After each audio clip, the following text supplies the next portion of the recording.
हाँ जी, तो क्या हाल है आप सबका? उम्मीद करता हूँ कि आप सब ठीक होंगे। और आज मेंबरशिप की मंथ ख़त्म होते-होते ये इस मंथ की पहली वीडियो है। कारण क्या है आप सब जानते ही होंगे, ऑलमोस्ट सभी मेंबर्स को पता ही होगा कि लास्ट मंथ से क्या हो रहा था। और दैट्स व्हाई क्या उसकी वजह से वीडियो नहीं आ पाया। तो इन केस अगर किसी को नहीं पता तो जो मेरा एक्सीडेंट हुआ था उसकी वजह से कुछ कॉम्प्लिकेशंस थी, तो नया वीडियो नहीं आ पा रहा था मेंबरशिप का। मेंबरशिप भी क्या, दूसरे भी नए वीडियो नहीं आ पा रहे थे। आप देख पा रहे होंगे कि क्लिप्स वगैरह कोई मैं कर रहा था, रीअपलोड हो रहा था, ताकि एक रूटीन बनी रहे कि ठीक है, कई लोगों ने हर रोज़ तो कोई नहीं सुन पाता, क्योंकि ऐसे अराउंड 14,000 सब्सक्राइबर्स हैं, तो एवरेज व्यू वीडियोस के 5-6 हज़ार आते हैं, तो फिर सभी ने नहीं सुनी, तो उसका चल रहा था। लेकिन इससे पहले आज का किस्सा शुरू करें, तो मैं जो हमारे नए मेंबर्स हैं और जिन्होंने रीजॉइन किया, सबका एक बार स्वागत और धन्यवाद करना चाहता हूँ। सो रिसेंटली शरद पवार जी ने ज्वाइन किया है, तो धन्यवाद आपका बहुत बहुत। देन उसके बाद काला अ, कले कलश कलश एंटरप्राइजेस, आपने भी ज्वाइन किया, आपका बहुत बहुत धन्यवाद और स्वागत है। प्रथम कुमार जी बहुत बहुत धन्यवाद, स्वागत। स्कॉर्पियन जी धन्यवाद, स्वागत। करण नंदन, सॉरी, अगर एक्चुअली क्या होता है कि यूजर नेम में एक ही विदाउट स्पेस होता है ना, तो पढ़ने में दिक्कत आती है। आपका स्वागत है बहुत बहुत। सुपर्ण वत्सी, स्वागत है आपका बहुत बहुत। विकास रावत जी स्वागत है। विशाली अरोड़ा जी स्वागत है। गैरी धारीवाल जी स्वागत है आपका। नवनीत आर्यन जी स्वागत है आपका। मनीष रावत जी स्वागत है आपका। क्रेजी लवर निक, आपका भी स्वागत है। संचू मोंगा जी, आपका भी स्वागत है। अमित कौल जी, विशाल टंडेल जी, जसपाल खैरा जी, चिन्मय भूरे जी, उसके बाद विनोद सैनी जी, नवदीप सिंह जी, सेठिया हैप्पी जी, mister lit, Maninder Kaur ji, then नव्य निधि, और एट हरुको शिनबो जी, देन उसके बाद तांबे दिशा जी, देन उसके बाद मारूफ हसन सरदार जी, देन अंजलि सचदेवा जी, पीकू गोली जी, जट कैम जी, प्राची कारवे जी, कौशल 444 जी, अमित अमित जी, और ऑफिशियल मार्कोस गेमिंग तक जी। यहाँ तक मुझे याद है कि अब मैंने पिछले सारे नाम ले लिए हैं, तो फिर भी अगर किसी का नाम छूट गया तो मैं तहे दिल से माफ़ी मांगता हूँ, क्योंकि काफ़ी लंबी लिस्ट हो चुकी है और सच में पढ़ने में ही कुछ समय बीत गया। तो दैट्स वाई अभी स्टोरी को शुरू करते हैं जल्दी से। लेकिन इससे पहले हम स्टोरी को शुरू करें, मैं कहना चाहूँगा कि आपका भाई बहादुरी है कि नया कंटेंट आया है भी नहीं, फिर भी बहुत से लोगों ने जॉइन किया, और जिन्होंने रीजॉइन नहीं किया वो भी शायद अब कर लेंगे, क्योंकि उनको होगा कि भी अगर कंटेंट अभी आ ही नहीं रहा तो ज्वाइन करने का फ़ायदा क्या। सो शुरू करते हैं आज का किस्सा। और जैसा कि आपने थंबनेल में देखा ही है, और ये किस्सा भी बड़ा ही अजीब किस्सा है। और वो कहते हैं ना कि कुछ रास्ते ऐसे होते हैं जिनका हमें थोड़ी दूर से ही होकर जाना चाहिए। शायद ये बात विशाल को नहीं पता थी। अब किस्सा थोड़ा सा पुराना है। ये बात तब की है जब स्कूटर वगैरह होते थे, और यानी कि बाइक्स वगैरह लोगों के पास कम ही होती थी, 2000 के आसपास के या उससे पहले कह रहा है। और जो मोड होता था मेनली अपना जा आने जाने का, वो स्कूटर ही यूज़ करते थे ज़्यादातर लोग। देन विशाल के एक फ्रेंड का बर्थडे था। विशाल और उसके दो दोस्त, राहुल और धीरज, ये तीनों डिसाइड करते हैं कि हम स्कूटर पर चलेंगे और फ्रेंड के जो बर्थडे है उसका बर्थडे सेलिब्रेट करेंगे, देन उसके बाद हम वापसी कर लेंगे। अब ये उम्र भी वैसी थी कि भाई स्कूटर वगैरह का बड़ा शौक होता था, यानी कि चलाने का लड़कों को, है ना, 17-18 के आसपास की एज होती है। और जो ऑटोमेटिव कोई व्हीकल हो उसको चलाने में तो वैसे ही सबका दिल करता है, गाड़ी मिल जाए, स्कूटर मिल जाए। तो ये तब लोगों के पास साइकिल होते थे बहुत तादाद में, तो स्कूटर होना एक होती थी कि भाई स्कूटर चला रहे हैं। अब क्या होता है कि एग्जाम्पल के तौर पर 7 बजे का टाइम होता है, और उनका जो गांव था, लड़के का गांव था, वो इनके डेस्टिनेशन से कुछ आधे घंटे की दूरी पर था। अब इन तीनों को एक जगह पर इकट्ठे होते होते तकरीबन तकरीबन कुछ टाइम लग जाता है, और इतना वक्त लग नहीं रहा था कि भाई आधे घंटे में ये बिल्कुल पहुंच जाएंगे। और बर्थडे सेलिब्रेशन ऑलमोस्ट टाइम पर ही केक कट हो जाता है, और उसके बाद कोई आए तो फिर वो मजा क्या रहता है, आप जानते ही होंगे। अब इस कशमकश में क्या होता है कि ये एक ऐसे रास्ते पर अपने स्कूटर को डाल देते हैं जहां पर इन्होंने कभी पहले उस रास्ते से गए तो नहीं थे, लेकिन इनको अंदाजा था कि ये एक शॉर्टकट रास्ता है जो इनके गांव की तरफ जाता है। जो मेन रास्ता था वो घुमावदार था और लंबा रास्ता था, वहां पर आधा घंटा निश्चित था। लेकिन यहाँ पर इनको पता था कि हम चाहे 5 मिनट बचा लें या 10 मिनट बचा लें, कुछ ना कुछ तो बचा ही लेंगे। यही सोचकर ये चल पड़ते हैं उस रास्ते पर। जैसे जैसे ही उस रास्ते पर बढ़ते जा रहे थे, एक तो अंधेरा होता जा रहा था, दिन कुछ सर्दियों के शुरू हो चुके थे और 7 बजे के आसपास जो अंधेरा छा चुका था, स्कूटर की लाइट जल चुकी थी। दूसरी ओर हो क्या रहा था कि जो रास्ता था वो कच्चा था। अब क्या होता है कि जब ये तीनों जाने आपस में बातें करते जा रहे थे, स्कूटर की स्पीड भी कुछ ज़्यादा थी, और अचानक इनका ध्यान जाता है एक पत्थर की तरफ। पत्थर यानी कि बहुत बड़ा पत्थर, शिला जिसे कहते हैं, जहाँ पर कोई इंसान बड़े आराम से बैठ सकता है। अब जब ये देखते हैं या पाते हैं कि एक इंसान वहां पर बैठा हुआ है देसी स्टाइल में, आप समझ गए होंगे कि मेरे कहने का क्या मतलब है। बड़ी आम सी बात है कि भाई ठीक है, बैठा इंसान, माइट भी किसान ही होगा या फिर कुछ जो भी समझ लो। लेकिन इनको हैरानी या डर दोनों एक साथ ही क्यों लगा? क्योंकि जो उसका सर था ना, कंपैरेटिवली कुछ बड़ा लग रहा था, जैसे कि किसी इंसान ने कोई डबल हेलमेट डाला हुआ है। यानी कि अगर हेलमेट डालते हो तो सर उसका बड़ा लगता है, दूर से देखेंगे तो अगर उसको बिल्कुल डबल कर दिया जाए, उस तरीके का कुछ महसूस हो रहा था। इनको ये बड़ा अजीब लगता है और डर भी लगता है, और जैसे बात करते करते हैं अचानक से चुप हो जाते हैं।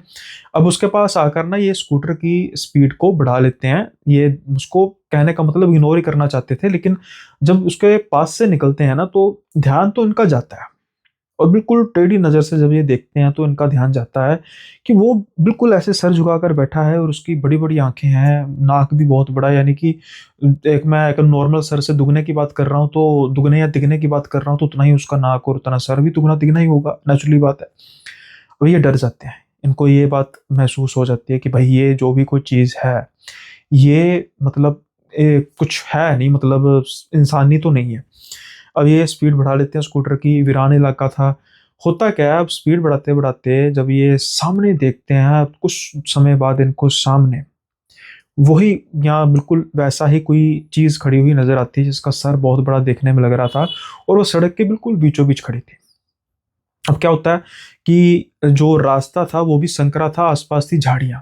इनके पास इतना समय नहीं होता, ये ब्रेक लगाते हैं। और स्कूटर में एक बड़ी ही खराब बात होती थी कि वो स्लिप बड़ी जल्दी हो जाते थे। स्लिप होने के चांसेस बहुत जल्दी, छोटा टायर होता था जो जो फुट ब्रेक होती है उसको अगर जल्द तेज पुश करें तो अचानक से जो टायर है वो स्लिप मारता है, क्योंकि मेरे साथ हुआ एक दो बार, इसलिए मैं थोड़ा सा आसानी से इसको बता पाऊंगा। तो वो स्कूटर इनका स्लिप हो जाता है। गनीमत थी कि रास्ता कच्चा था, ये तीनों जने गिरते हैं, और ये अभी बिल्कुल कांप रहे थे कि भाई ये तो गए, वो तो बंदा हमें पकड़ लेगा। लेकिन अब जब ये देखते हैं ना कि कोई भी जो मतलब आसपास है, कोई इनको नजर नहीं आता। फिलहाल मौका यही था कि भाई बिना कुछ ये सोचे समझे भागें, क्योंकि अभी ये लॉजिक लगाने में चले गए कि कहाँ गया, कौन था, तो ये तो जाएंगे। इसलिए ये जल्दी से दोबारा स्कूटर पर बैठते हैं, स्टार्ट करते हैं, कपड़े भी नहीं झाड़ते कि भाई वहां पर जाके झाड़ेंगे जहां पर हम जा रहे हैं। फिलहाल यहाँ से निकले और ये चल पड़ते हैं जल्दी अपने गंतव्य की ओर। कुछ ही समय बाद जो मेन रास्ता था घुमावदार, वो फिर से शुरू हो जाता है। इनको थोड़ी सी तसल्ली होती है, लोग आ रहे थे जा रहे थे, कि भाई शुक्र है मेन रास्ता फिर से शुरू हो, अब कोई डरने वाली बात नहीं। फिर ये एक जगह पर जहाँ पर कोई आसपास शॉप्स होंगी वहां पर रोक खड़ी करके अपने स्कूटर को साफ वगैरह करते हैं, और एक दूसरे की तरफ देखते हैं भाई कोई गहरी चोट तो नहीं लगी। कुछ चोट नहीं लगी थी, बचाव हो गया था, कच्चा रास्ता होने की वजह से सिर्फ धूल मिट्टी लगी थी। लेकिन जो शख्स इन्होंने 2 बार देखा था वो तो बिल्कुल सत्य था। अब ये डर चुके थे और ये सोच रहे थे कि भाई वहां पर जाकर हम किसी से कोई भी बात नहीं करेंगे और आराम से बस बर्थडे सेलिब्रेट करेंगे, और जब खाना वगैरह खाने के बाद मेन रास्ते से ही वापस आएंगे, भाई यहाँ से तो भूल कर भी नहीं जाएंगे।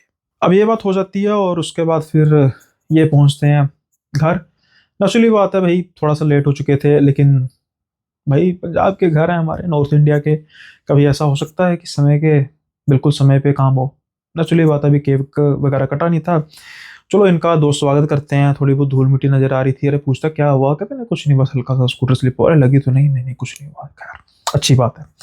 अब ये उसके बाद फिर केक वगैरह कट होता है, खाना वगैरह खाया जाता है। लेकिन जब खाना वगैरह मुकम्मल हो जाता है तो राहुल को बहुत तेज बुखार हो जाता है, और समझ लो कि 101 102 3 फीवर वाला सिस्टम हो जाता है, और वो बिल्कुल एग्जॉस्ट हो चुका था।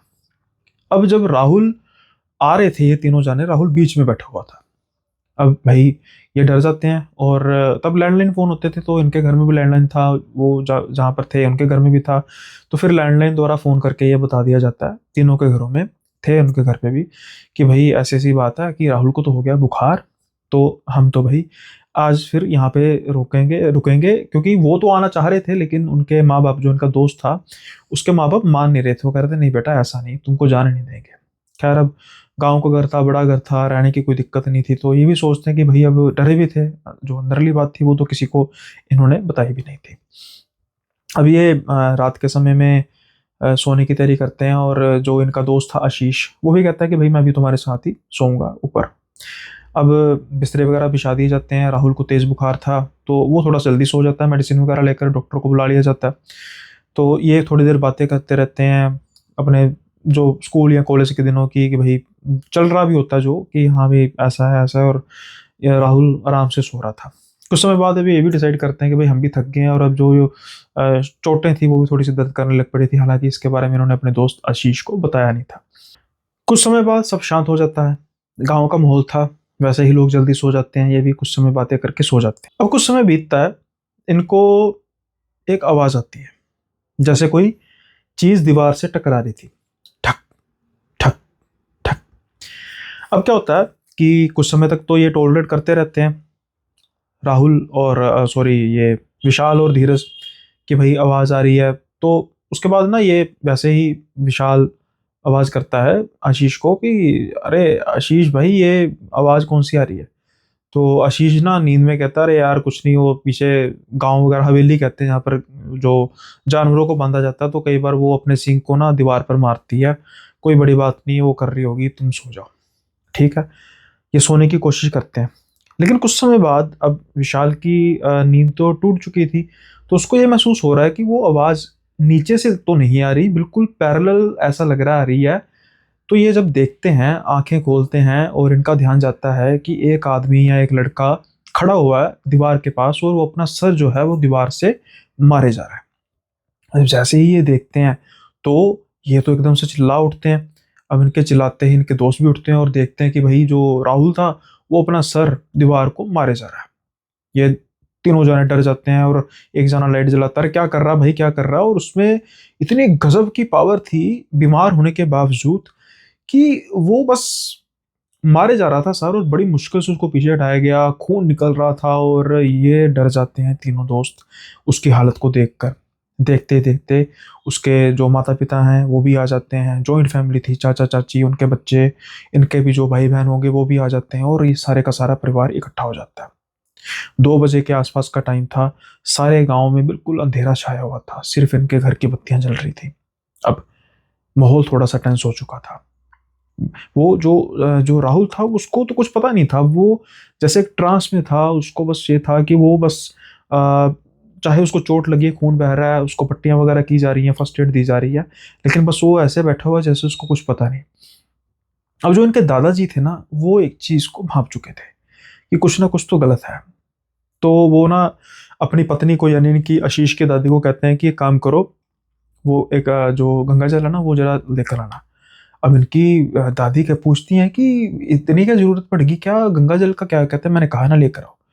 अब इनके दादाजी ना थोड़ा सा गंगा जल हथेली पर कर छिड़कते हैं, और बाद में एक छींटा मारते हैं। जैसे ही छींटा मारते हैं तो वो टूटता है एकदम, उसका ट्रांस टूटता है। फिर उसको दर्द होनी शुरू होती है, अरे क्या हुआ मेरे साथ, यार जब हम गिरे थे तब तो चोट लगी नहीं थी। तो ये दादाजी पूछते कहाँ गिरे थे, कहता नहीं वो दादाजी रास्ते में बस थोड़ा सा। अरे कोई इसको लग तो नहीं गई थी, अरे बिल्कुल नहीं लगी थी इसको, बिल्कुल नहीं लगी थी, ये तो बीच में बैठा हुआ था। लगी थी तो थोड़ी बहुत हमें, वो भी खरोंचे ही हैं, वो भी कुछ ज़्यादा नहीं है। खैर थोड़ी बहुत इन्होंने देखा था कि भाई लड़के कहीं झूठ तो नहीं बोल रहे, आदत होती है ना जवानी में भाई, शो ऑफ करना हम तो करते, हमें तो कोई लगती ही नहीं चोट।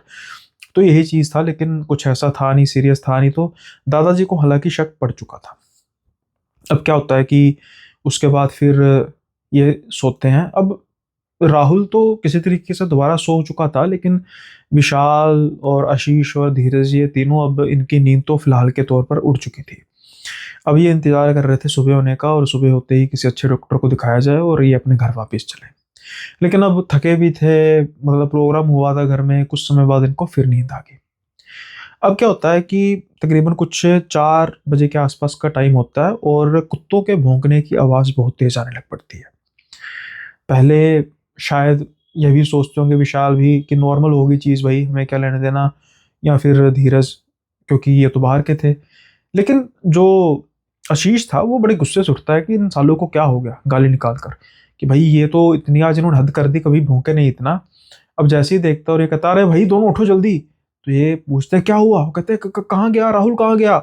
ये देखते हैं राहुल वहां पर था ही नहीं। अब ना ये जल्दी से कमरे से बाहर देखते हैं, इधर उधर झांकना शुरू कर देते हैं। इनके कमरे की 3 और बालकोनी थी, और जहां पर भी देखे अंधेरे पर दूर दूर कुत्ते भौंक रहे थे। कुछ कुत्ते जो पास में थे वो भी भौंक रहे थे, लेकिन कोई नहीं था। अब ये जल्दी से नीचे जाते हैं, देखते हैं कि भाई ये कहाँ पे गया। तो जो इनकी हवेली थी ना, उसके पास इनको एक आदमी बैठा हुआ नजर आता है अंधेरे में। वो कोई चीज को ना ऐसे खींच रहा था, और जैसे ही ये उसकी तरफ भाग कर जाते हैं ये सन के सन रह जाते हैं, क्योंकि वो कोई और नहीं बल्कि राहुल था। और उन्होंने किसी बकरे को, जो कि उन्होंने पाल कर रखा था, उसको मार दिया था और उसके जैसे आंतरी को खींचकर अपने मुंह में डाल रहा था। जैसे ही ये टॉर्च लगा कर देखते हैं, जला कर देखते हैं, वो उनकी तरफ देख के हंसता है और उसकी आंखें बिल्कुल वाइट, जैसे कोई प्रेत हो। इनकी तो चीखें निकल जाती हैं। तब तक तो इनके घर वाले भी उठ चुके थे कि क्या बड़ा बड़ी हो रही है, और ये जब देखते हैं तो भाई ये तो देखकर इनका हाल बुरा। अब इनके दादाजी को कोई शक नहीं रहा था। वो फिर से, उनको शायद अब कहने की जरूरत पड़ती नहीं है, तो इनकी दादी जल्दी से गंगा जल लेकर आती है। लेकिन अब उससे इतना कुछ होने नहीं वाला था, और ये कहते हैं कि अभी क्या, अभी पंडित जी को बुलाना होगा। तो ये कहते हैं कि इतनी सुबह सुबह, कहते हैं कि बात ये भी अभी है, अभी पंडित जी 4:30-5 बजे मंदिर खोल लेते हैं, उठ तो गए होंगे, जल्दी से लेकर आओ। अब जो राहुल था वो किसी के काबू में नहीं आ रहा था। उसको पकड़कर, अब मैंने कितने मर्दों की बात की, यानी कि 3 तो यही दोस्त हो गए, फिर इनके पिताजी, इनके चाचा जी और इनके दादाजी, ये सभी इसको बस खींच के अंदर लेके जा रहे थे। और मुंह पर इसके मतलब हाथ रख रहे थे, या पट्टी मतलब कोई कपड़ा रख रहे थे, ताकि चीखने की आवाज बाहर ना जाए, गांव में बवाल ना हो। और बड़ी मुश्किल से उसको अंदर लेकर जाते हैं। और फिर तब तक एक बंदे को लेकर मतलब जाया जाता है कि पंडित जी के पास जाओ। पंडित जी के घर जाते हैं, पंडित जी को सारी बात बताई जाती है, और उसके बाद पंडित जी अपने कुछ मंत्रों की किताबें लेकर आते हैं।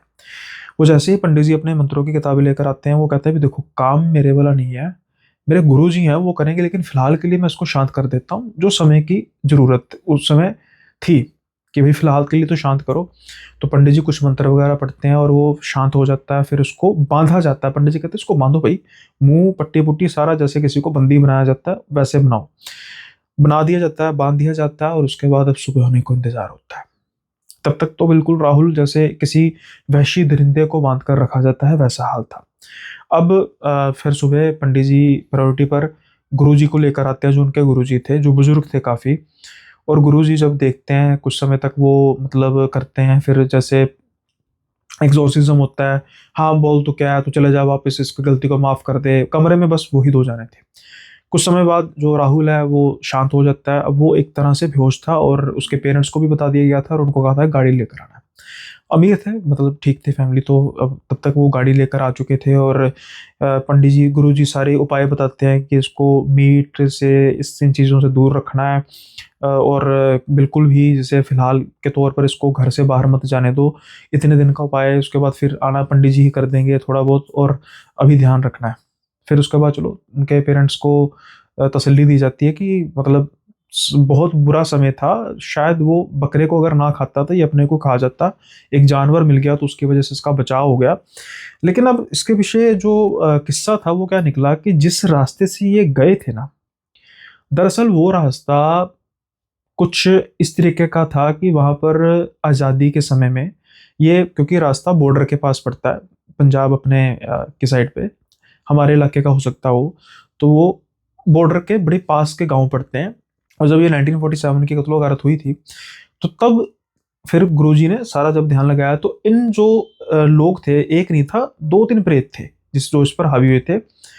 तो इनको क्या किया था, कुछ लोगों ने मारा था और मारकर वहीं दबा दबो दिया था। शायद आज भी उनकी लाशें, उनकी कंकाल यानी कि वहीं जमीन पर कहीं दबे होंगे। अब हुआ क्या कि ये कैसे गिरफ्त में आ गया कि ये जब तीनों जाने बातें करते जा रहे थे तो आपस में जैसे यार दोस्त बात करते हैं तो गालियां निकालते हैं। राहुल कुछ बात करते करते गालियां निकाल रहा था और वो गालियां जब इनको मारा गया था 1947 में, जिन लोगों ने मारा था मारते वक्त निकालनी थी, तो वो कानों में एक तरह की एक मेमोरी रह गई। और जैसे ही वो गालियां निकालता जा रहा था राहुल, तो वो चीजें फिर से एक्टिवेट हुई, वो आत्माएं फिर से, प्रेत आत्माएं फिर से एक्टिवेट हुई और इस पर राहुल पर हावी होगी क्योंकि उसने वो गालियां निकाली थी। और ये सारा मामला हुआ।